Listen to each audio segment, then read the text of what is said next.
Imagine a room filled with golden light. It's a birthday, maybe an anniversary. Everywhere you hear the clinking of glasses, the laughter of relatives, and the cheerful jumble of conversations. In the middle of all this chaos, a child sits, completely still, at the edge of the table.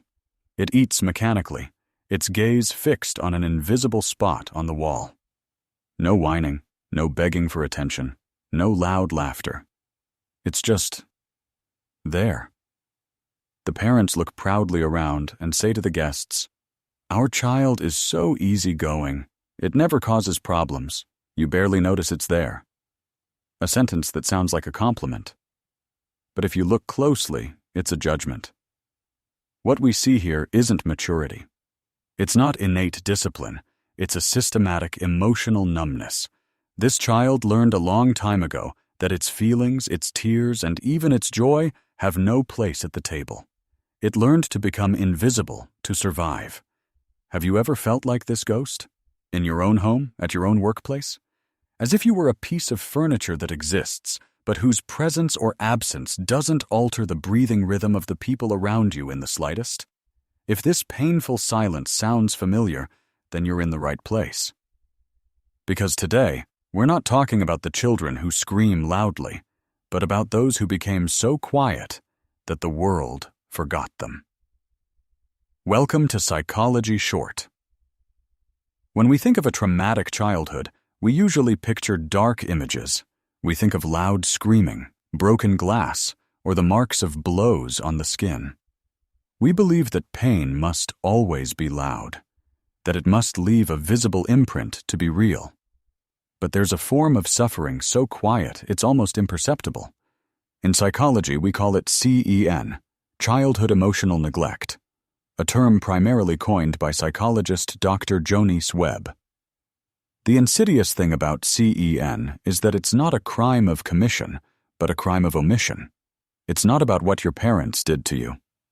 It's about what they didn't do. It's the absence of a hug after a tough day at school. It's the missing question. How are you really feeling today? It's the silence when, as a child, you cry and no one comes to acknowledge the pain or simply be there for it. Children affected by this grow up in an emotional vacuum. Outwardly, everything seems perfect. Grades are good, food is on the table, clothes are clean. "My family is actually pretty okay," they often tell themselves later. Yet, deep inside, a hole gapes open. An empty space they can't explain to themselves. Because you can't heal a wound you can't see. You feel empty without knowing what's actually missing. How can you mourn something that was never there? When a child learns that its emotional needs go unmet, it starts to forge armor. This armor is so perfectly crafted that the world often mistakes it for strength. The first pillar of this armor is extreme independence. Perhaps you know this phrase you tell yourself over and over: "I can do this alone. I don't need anyone." In our performance-driven society, this is celebrated as a virtue.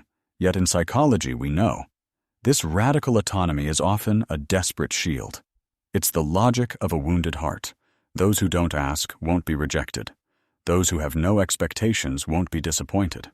Those who control everything themselves never have to wait in agonizing silence to see if someone will come to help. For the invisible child, help isn't a blessing, but a risk. A risk that could reopen the old wound of rejection. From this, a second mechanism develops: the false self. This child learns very early on that it doesn't receive love for who it is. So it decides to be loved for what it does. It becomes the model student, the diligent helper, the child who never causes problems. It builds a facade of perfection and productivity. Inner worth becomes tied to achievements. "I am only valuable if I am useful," is the cruel creed. When this child grows up, it can't just be. It always has to perform, always function, always exceed expectations, out of pure fear that the world will otherwise notice how empty it actually feels inside. And here we encounter a strange paradox: radical empathy for others coupled with cruelty towards oneself.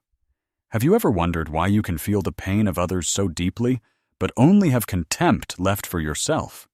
Invisible children often become the best listeners, the emotional dumpsters for their friends and partners.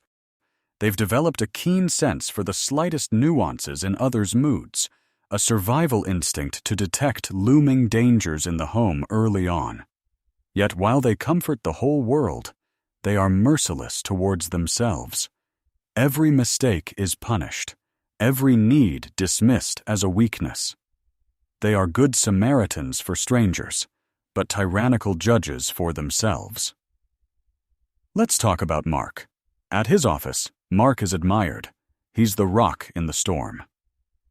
When everyone else panics, Mark stays calm. He works through the nights. He never complains. He always has a solution for his colleagues' problems. His bosses say, "Mark is indispensable." But when Mark comes home, to the silence of his apartment, something strange happens.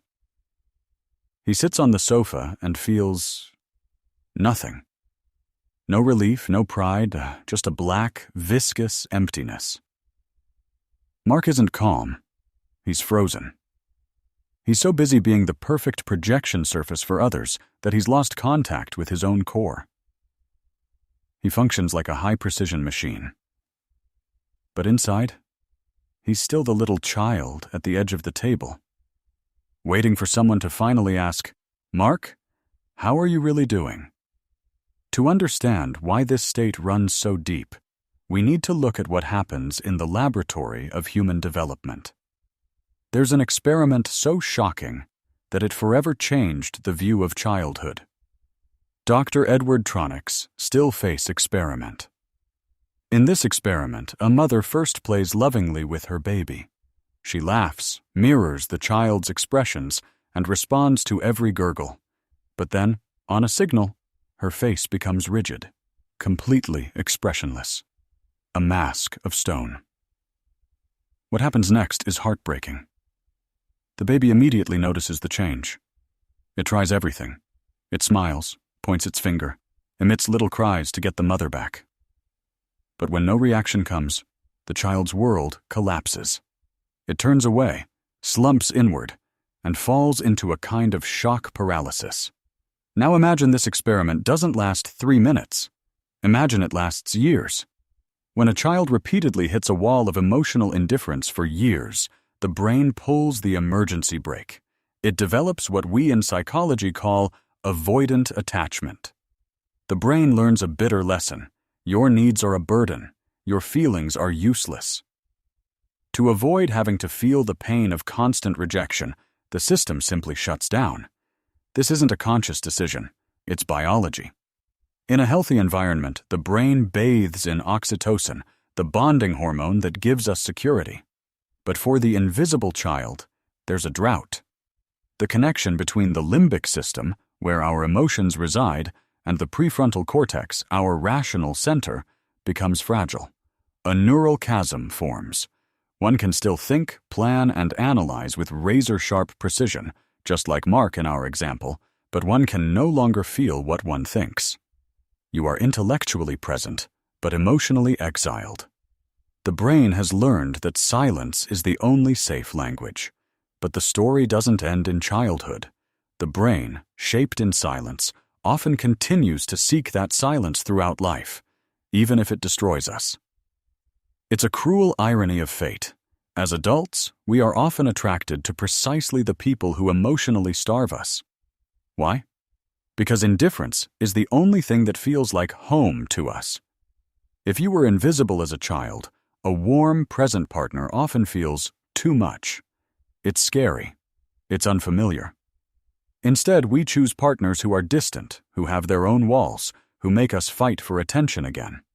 We unconsciously reenact the drama of our childhood in our marriage, hoping to force a different ending this time. This time, we believe, will be good enough to be seen. But mostly, we just reproduce the old pain. We need to stop romanticizing this strong independence. It's not a superhero feature. It's a heavy burden. What the world calls resilient is, in truth, often a creeping, functional depression. You don't break down.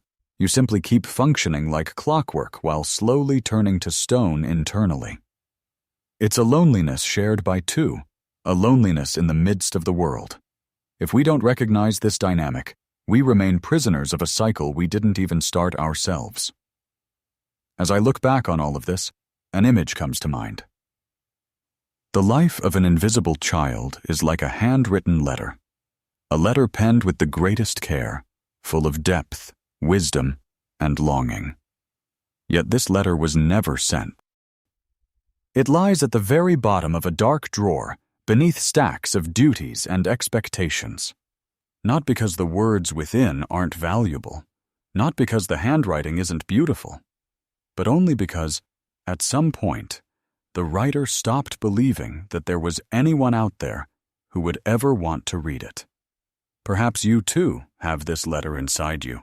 Perhaps you've spent decades making yourself useful, functioning perfectly, and hiding your own words so that no one notices the emptiness behind them.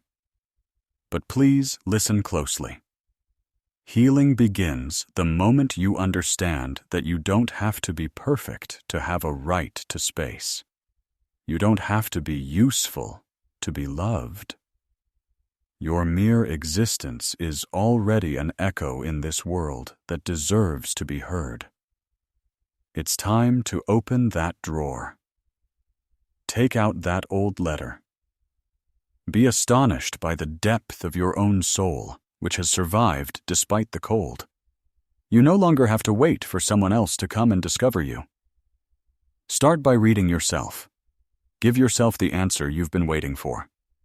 I see you, and you are enough. If you've recognized yourself in these words, then I want you to know one thing. In this moment, in this digital space, you are no longer invisible. We see you. Perhaps it's still too hard to tell your whole story. That's okay.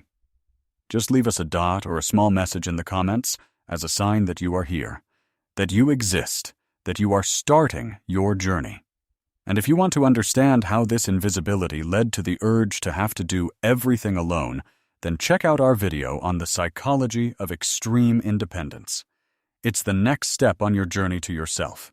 Don't forget to subscribe to this channel and become part of our community at Psychology Short. Together, we break the silence.